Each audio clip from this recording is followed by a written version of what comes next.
Arshdeep Singh is on wicket number 98 in T20Is. Do you think he will reach the milestone in 30-20? India to rest a few players. So if they try out new players, then maybe. And a bit of smoggy continues. Varun Chakravarti versus Harry Brook as my third. Any changes? Do you think Harshit Rana deserves a spot if he has in place of home?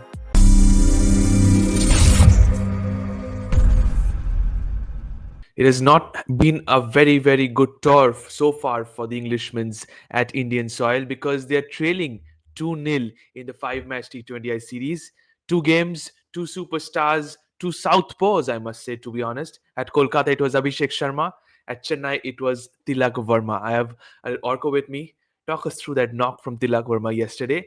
As a whole, starting from at the beginning when he came out to back when you had 9 wickets in hand, ending with just 2 wickets in hand with somebody like Ravi Bishnoi and winning the game for your side. How massive a boost that is for him.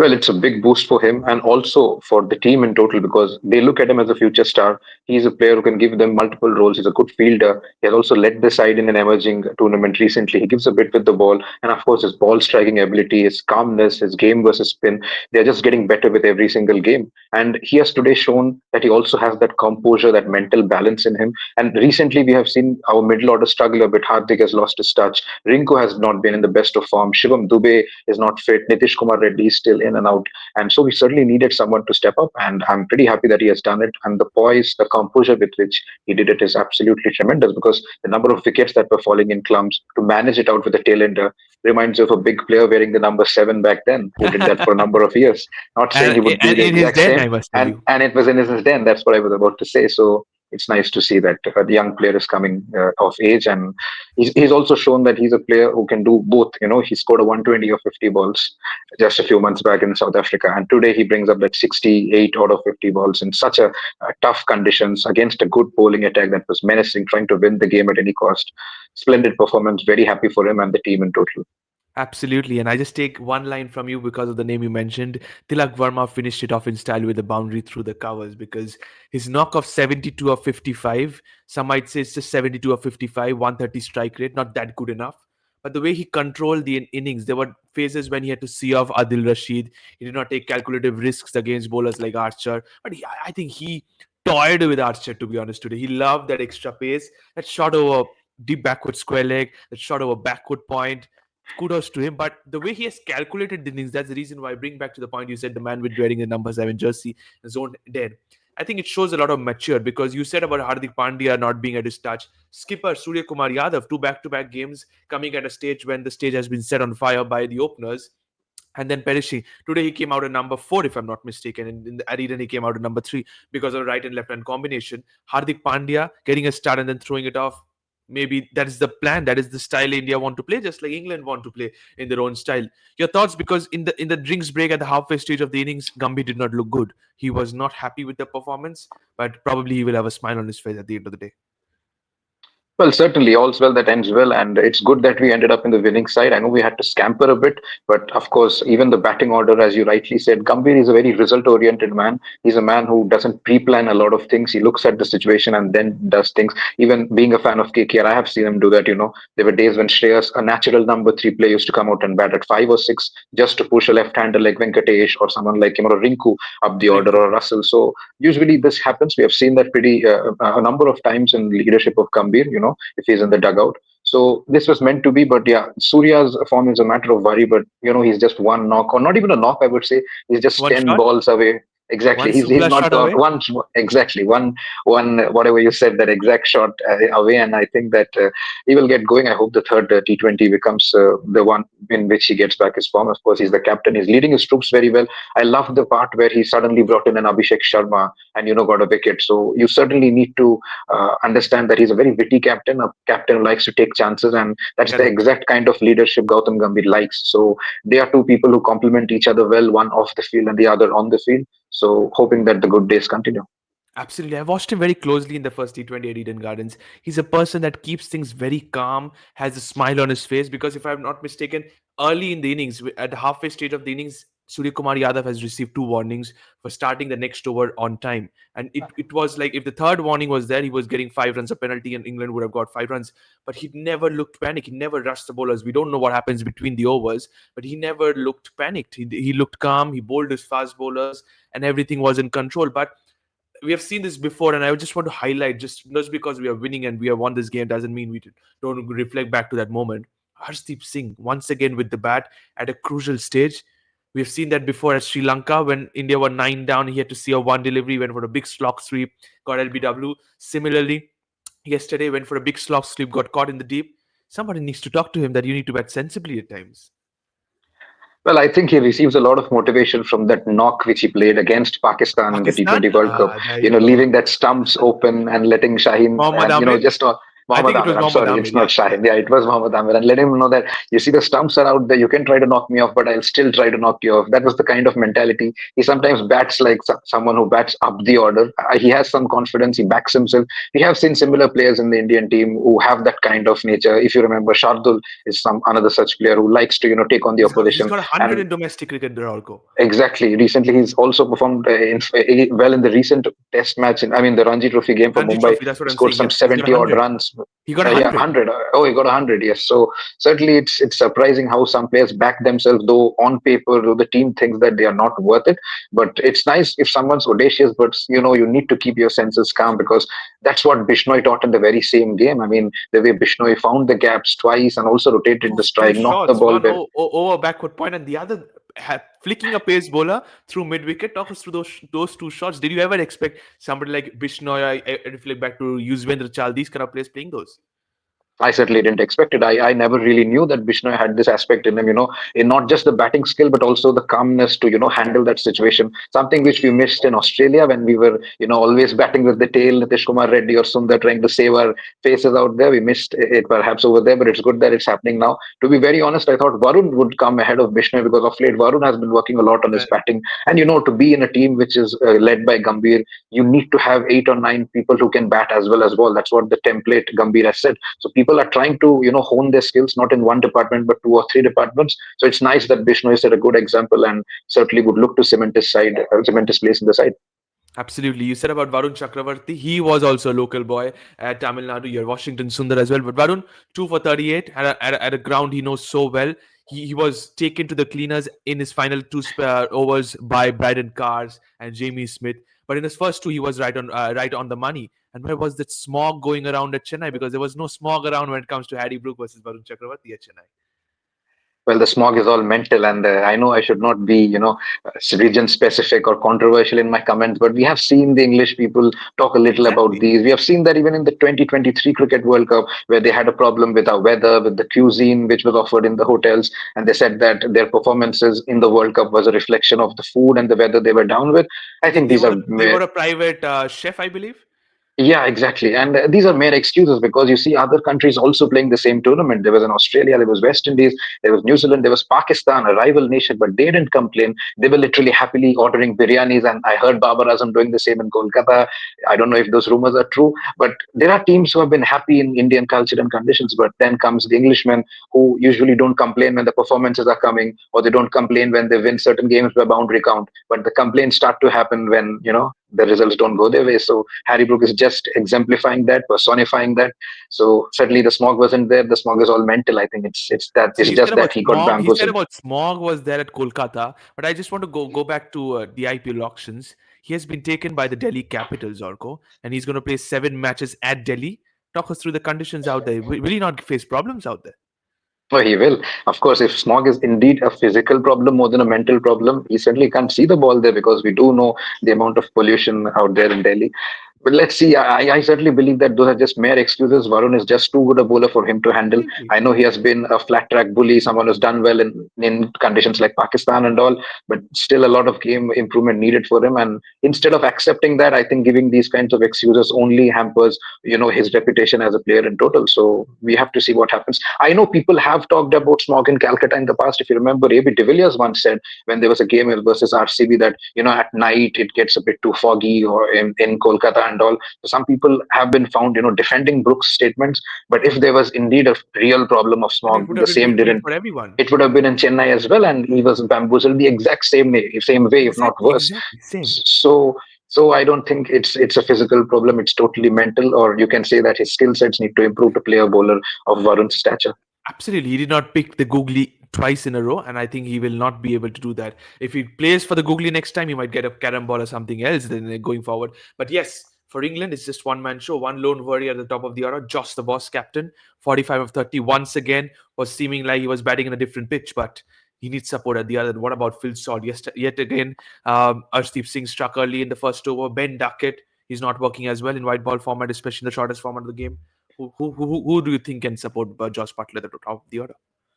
Well, I think technically Ben Duckett has the ability because he has thrived in spin friendly conditions. I don't know why he's not in the best of forms of late, but he's someone who can negotiate through tough conditions. He's also played white ball cricket, not the same with Phil Salt. I mean, no disrespect to the contributions he has had for KKR, but I do believe that those were easier tracks to bat on. And just when he has been given a bit of a challenge, and with bowlers now trying to, they've found him out, they figured him out, knowing that he likes to get Correct. room. He's of course someone who likes Exactly. to pull the ball. So you see Arshdeep, banging it, close to the rib cage, forcing him to play a half-hearted pull, or edging it up in the sky. Today also he was out to a pull. In the first match he was out to a half-hearted pull, which was edged Correct. up in the sky. So I think people are slowly figuring him out, and he has to work a bit on his technique. And if he does, certainly he'll come out flamboyant. But on an immediate effect, I think they need to use Duckett a little better. He needs to get better with this form. Maybe Smith, someone who has been very promising, especially Oh, very versus good. spin, can perhaps get promoted up the order. So now that they have already lost two in a row, they have to pull their socks up and certainly can experiment a thing or two. Absolutely. I won't be surprised if they make any changes at the top of the order because Jacob Bethel, maybe he is fit, and with Jamie Smith playing a good cameo, he might just retain his spot after making his debut yesterday against India in the second T20. Moving on to the conditions now, Rajkot is a place where you might once again expect a lot of runs. So talking about the players to watch out for India, I'll once again go Sanju Samson at the top of the order. I think he needs runs once again after his wonderful series at South Africa. Surya Kumar Yadav will be my number two, and I'll go for Hardik Pandya as my third. What about yours? Well, I will go with these players as well because it's a batting paradise, and I think this is exactly the kind of track England would have wanted a little earlier in the series, not after losing two games. But that being said, England would come blazing. They have the players who can flourish. Someone like a Salt may find form. Butler's looking pretty good, and especially with the advent of baseball, with English cricket now being taken over in the limited overs also by McCullum. I think I think Josh Butler plays a little more freely. But that being said, he was also having a responsible hat on his head today. So he's like a Correct. lone warrior trying to fight it out, but he needs support. He needs support from Brook and everyone else. And I think this is just the right track. And you also expect India to rest a few players. So if they try out new players, then maybe Harshit Rana can get a game or something. Then maybe it will be a good chance for England to, play for pride or get back a bit of form. True that, because I don't think so. It will be as a rank down as it was at Chennai or Kolkata. So you might just think of having an extra seamer instead of a spinner. Maybe that's a very good call. But moving on to England's players to watch out for, according to me, I'll go for Ben Duckett. I'll agree with you. Ben Duckett is my number one. Jamie Smith and Jofra Archer are the remaining two players. Certainly, I think Archer is obviously a threat, and the kind of pace and bounce he has been generating, it looks like he's again going back 5 years down the line Archer before and his injury. Archer and Mark Wood are bowling in 150 clicks. Exactly, and Wood obviously he's a different gravy. I mean, he's someone who fires it in hard. He takes the conditions out of the equation. Of course, that goes against him sometimes. We saw how Washington Sundar and Tilak countered him. That over which went for around 18, But 19 runs did change you the just game. reminded me before that over when they took Wood to the cleaners, Adil Rashid dropped a dolly at mid on. It's sad. I think Adil Rashid dropping catches is pretty much lucky for India. In the first match, he dropped one of Abhishek Sharma, and you know what happened next? The same happened even today. So he dropping catches is pretty much, baffling, and also it's saddening as an English fan perspective. But again, it's good as an Indian fan for us. Absolutely. And moving on to the battles to watch out for, three important battles. I'll continue with Arshdeep Singh versus Phil Sall at the top of the order. I'll bring in Josh Butler versus Akshar Patel as my number two. And a bit of smoggy continues. Varun Chakravarti versus Harry Brook as my third. Well, perfectly summed up. These are exactly the battles that that'll have a very big impact in the game in total because you do know that England rely a lot on their top order. With Salt giving them big starts or Butler. or maybe Correct. both. If Butler takes the second step, Salt gets going. But because Salt has been figured out, that's what I would use the phrase figured out, because Arshdeep has, just been bowling at that particular line handle and not giving him too much room to free his arms, not going too offside or too leg sideish. So I think Salt has been figured out. He needs to make some adjustments in his technique and all, or maybe take a bit of time like Butler does. So I think Arshdeep versus Salt would be a very crucial battle. And of course, Varun versus Brook would be, I would even be interested to see how Smith or even someone like Kars handles Varun, because if you remember, Bryden Cars is someone whom Dinesh Karthik rates very highly, because when he was doing commentary in the 100, he told Mhm. that Bryden Cars is someone who plays spin very well, though he's a Yep. bowling all-rounder. But when he comes to bat, he struggles against pace, but he does very well against spin. Even when he was touring in India, playing against And India, also when at he was Pakistan. exactly. Also in Pakistan against those spinners, and even when he came to India playing for England Lions against the India A few months back, he was the one who steadied the ship in a number of occasions for his side. So that's when Dinesh Karthik caught the eye. I mean, Dinesh Karthik found something in Bryden Carson, appreciated him. I clearly remember in the commentary. So I wasn't surprised seeing the way he was smoking the ball, that to a bowler of Varun's caliber. Of course, people were surprised seeing that he's a tailender, but make no mistake, he's someone who does pretty well, especially against spin. So that'll also be a very wonderful battle to watch out for. Absolutely, absolutely. A very good battle you have mentioned. To be honest, before I move on to the predicted playing 11, Arshdeep Singh is on wicket number 98 in T20 eyes. Do you think he will reach the milestone in 30-20? Well, he will, of course. He's someone who bowls at a number of phases of the game. He's like almost invariably taking a wicket or two in the first two overs. He's become like how, Prime Trent Bolt was for his particular team, Correct. always picking up a wicket in the first over or two. Absolutely. So it's nice that he's doing well. And I believe that he deserves the recognition that he often doesn't get. Even in the World Cup, we have always believed that we won the World Cup because of our man of the tournament, Bumrah, or maybe the highest run getter, Rohit. But somewhere it was Arshdeep who gave us crucial breakthroughs. He was the Absolutely. highest wicket taker of the tournament. Even in the final, he got that big wicket of Dickok, and that's what opened the game up, when South Africa were cruising. So he certainly doesn't get the credit he deserves. Even with the bat against Pakistan, you saw how he performed. So, of course, today it didn't go, he didn't go the way he wanted it to. But I believe that there is a lot of things in him that lacks recognition, and with time, if you put the Bumrah shadow aside, I think Ashdeep is still perhaps a number one T20 pace bowler at the moment. Okay, number one T20 pace bowler, according to you. Fair enough. I absolutely agree with that. Moving into the predicted playing 11, starting with India, I'll go with an unchanged one, to be honest. Sanju Samson, Abhishek Sharma are the openers. Surya Kumar Yadav, Tilak Varma, Dhruv Jurel, I'm giving him one more chance. Hardik Pandya, Akshar Patel, Washington Sundar, Arshdeep Singh, Varun Chakravarti, and Ravi Bishnoi.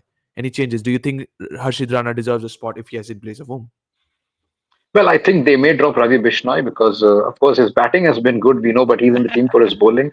Maybe they will, add a bit of pace. Harshit Rana, of course, he's a much more well-known bowling all-rounder than Ravi Bishnoi, and I think, someone like Harshit Rana would get a look in, particularly if you're keeping in mind that it's in Rajkot.